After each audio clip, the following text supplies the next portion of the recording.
Assalamualaikum dear friends, I hope you are fine। जैसे कि हमने प्रीवियस लेक्चर में कुछ हीट के हिसाब से थ्योरी पढ़ी थी जो कि थी डायनामिकल थ्योरी ऑफ हीट।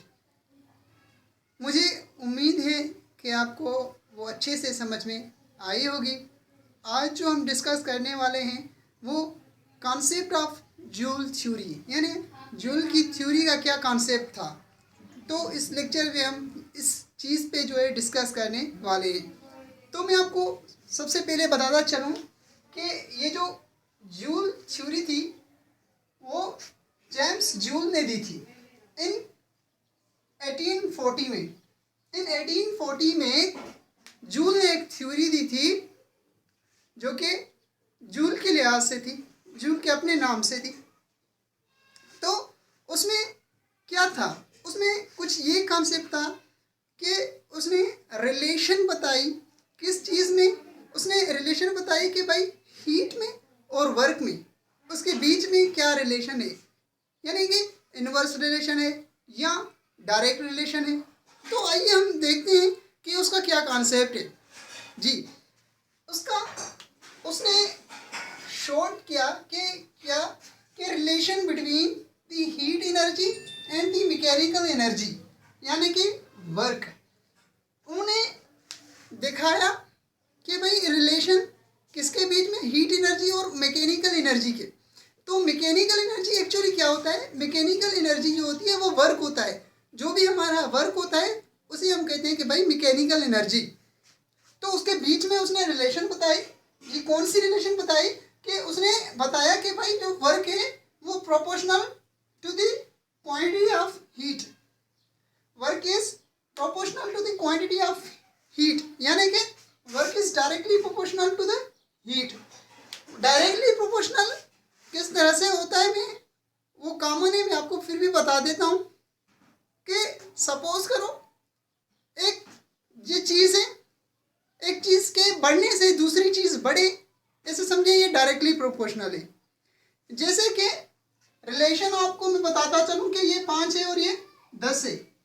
अगर ये 5 टाइम बढ़ जाती है तो 5 टाइम बढ़ जाएगी तो 25 हो जाएगी, और इसके बढ़ने से ये भी बढ़े, यानी ये भी 5 टाइम बढ़े तो ये कितना हो जाएगा?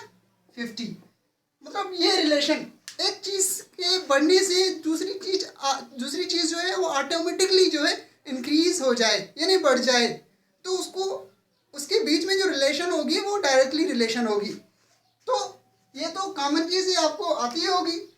और उसके बाद जो है इस प्रोपोर्शनलिटी यानी डायरेक्टली प्रोपोर्शनलिटी को रिमूव करते हुए उसने कुछ चीज़ रखी जो कि जूल अपने नाम से।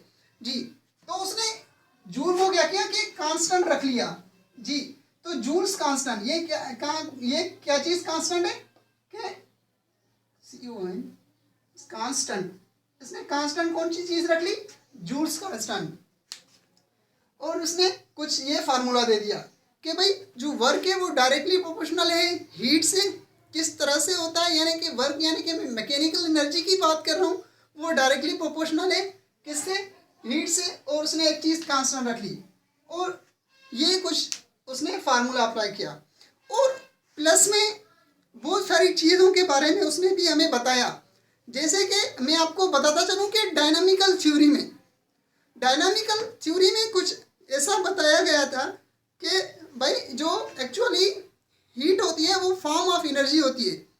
तो उससे पहले जो कॉन्सेप्ट था किसका? कैलरिक थ्योरी में। तो उसमें ये कुछ कॉन्सेप्ट था कि हीट जो होती है वो फ्लो होती है। तो उसके बाद भी जो कि काउंट रॉमफोर्ड ने थ्योरी दी, उसका भी यही कॉन्सेप्ट था कि हीट जो होती है वो फ्लो होती है, उसका यही कॉन्सेप्ट था। और उसने कहा कि फॉर्म ऑफ एनर्जी है मगर वो फ्लो होती है। तो इसने कहा, किसने? जूल साहब ने ये भी हमें बताया कि नहीं भाई, हीट जो होती है वो फ्लो नहीं होती, वो एक्चुअली ट्रांसफर होती है एक जगह से दूसरी जगह पे। तो उसने फिर भी जूल साहब ने ये भी प्रूव कर दिया कि भाई कुछ जो है इम्प्रूवमेंट उसमें आई, क्योंकि उसमें भी कुछ जो रिलेशन थे वो कुछ रॉन्ग थे। किसमें? डायनामिकल थ्योरी ऑफ हीट की बात कर रहा हूँ मैं। जी, तो उसमें इसने ये भी बताया कि भाई हीट ट्रांसफर होती है from one body to another body. जी, तो मैं आपको एक इम्पॉर्टेंट बात ये भी बताता चलूँ कि किस क्या रीज़न है जिसके बीच में जो कि एनर्जी ट्रांसफ़र हो रही है एक जगह से दूसरी जगह पे। तो एक ही फैक्टर है उसका, वो फैक्टर क्या है कि टेम्परेचर डिफरेंस। अगर टेम्परेचर डिफरेंस होगा तो ही हीट एक जगह से दूसरी जगह पे जाएगी। अगर टेम्परेचर इक्वल हो जाए तो हीट वहीं पर ही रुक जाएगी, एक बॉडी से दूसरी बॉडी पे नहीं जाएगी। किस तरह से, मैं आपको मैं आपको ये भी बताता चलूँ कि किस तरह से। जी, कुछ इस तरह से कि सपोज करें आप एक बॉडी है, ये है बॉडी और दूसरी ये बॉडी है। अभी क्या है कि सपोज करें आप, इसमें क्या है कि 100 जो है केल्विन टेम्परेचर है और इसमें क्या है कि 50 केल्विन जो है टेम्परेचर है। तो अभी क्या होगा, अभी बिल्कुल हीट जो है इससे ट्रांसफर होगी इस बॉडी में। अभी ये चलती जाएगी, यहाँ से क्या होगी कि यहाँ से सपोज करें आप 80 हो गई तो 15 इससे यहाँ पर आ गई तो क्या होगी, ये 65 हो जाएगा। अभी क्या हो गया, 5 और इसमें जाए तो यहाँ पर क्या हो जाएगी, 75 हो जाएगी और यहाँ पर 5 ऐड हो जाएगी, ट्रांसफर होके यहाँ इस बॉडी में आ जाएगी तो ये भी हो जाएगी 70। अभी आप ऑब्जर्व करें कि टेम्परेचर जो है दोनों का क्या हो गया है। जी, सपोज करें कि टेम्परेचर आप दोनों का है जो इक्वल आ गया है। कितना, सपोज करें जो भी इतना था ट्रांसफर ओके सपोज करें कि इक्वल हो गए दोनों। अभी जब इक्वल हो गए तो इसको जो है इक्विलिब्रियम पॉइंट हम मानते हैं। हम कहते हैं कि भाई जब टेम्परेचर जो है डिफरेंस इक्वल हो जाएगा तो ये इक्विलिब्रियम पॉइंट है। यहाँ से क्या होता है कि हीट अब ट्रांसफर नहीं होगी एक बॉडी से दूसरी बॉडी तक। तो कुछ ये कॉन्सेप्ट था। जी, तो रीज़न ये है कि हीट ट्रांसफर क्यों होती है, तो वो किसने बताया कि जूल साहब ने वो भी बताया हमें कि वो एक्चुअली टेम्परेचर की डिफरेंस से होती है। अगर टेम्परेचर का डिफरेंस होगा तो बॉडी में क्या, बॉडी से हीट एक बॉडी से दूसरी बॉडी तक जाएगी। जी, उसके बाद दूसरी बात कुछ ये थी कि उसने ये भी हमें बताया कि heat is not energy that a body contain it. मतलब ऐसी कोई चीज़ नहीं है जो कि बॉडी कंटेन करे खुद में। मतलब किसी भी बॉडी की प्रॉपर्टी नहीं है उसकी जो है कोई, जैसे कि हमने कुछ पैसे रख लिए भाई ये हमारे हो गए, तो ऐसी कुछ नहीं है। मतलब कोई चीज़ है हमारी नेचुरली है, तो नेचुरली कोई भी चीज़ जो हीट है वो एक्चुअली नेचुरली बॉडी में कंटेन नहीं करती, वो उसकी प्रॉपर्टी नहीं है। तो क्या है उसमें, वो इस तरह से होती है। एक दफ़ा once heat transfer to the body convert into the internal energy. जी, जब क्या होगा कि एक बॉडी से दूसरी बॉडी को पे हीट जाएगी, तो जब दूसरी बॉडी में कंटेन हो गई, दूसरी बॉडी ने हासिल कर दी, तो क्या होगा कि उसमें जो भी हीट है जो ट्रांसफ़र हुई वो कन्वर्ट हो जाएगी किसमें, इंटरनल एनर्जी में। जी, जैसे कि मैं आपको ये भी बताता चलूँ कि जैसे कि यहाँ से जो ट्रांसफ़र हो गई भाई, मैंने आपको पहले बताया भाई कि इसमें क्या है कि 100 केल्विन है। सपोज करें आप 100 केल्विन है। अभी क्या हो गया, यहाँ पर मैंने सपोज कर लिया कि भाई 60 केल्विन है। तो अभी क्या हो रहा है कि 5 यहाँ से यहाँ पर गई, मतलब समझो 5 जूल जो है ट्रांसफ़र हो रही है किससे, इस बॉडी से दूसरी बॉडी तक। अभी क्या हो जाएगी, ये हो जाएगी 65 और ये क्या हो जाएगी 95। जब ये 95 हो जाएगी, 5 यहाँ से यहाँ पर ट्रांसफ़र हो गया, तो अभी कभी भी इस बॉडी से इस बॉडी में वापस नहीं आ सकती ये हीट जो भी ट्रांसफ़र हुई है।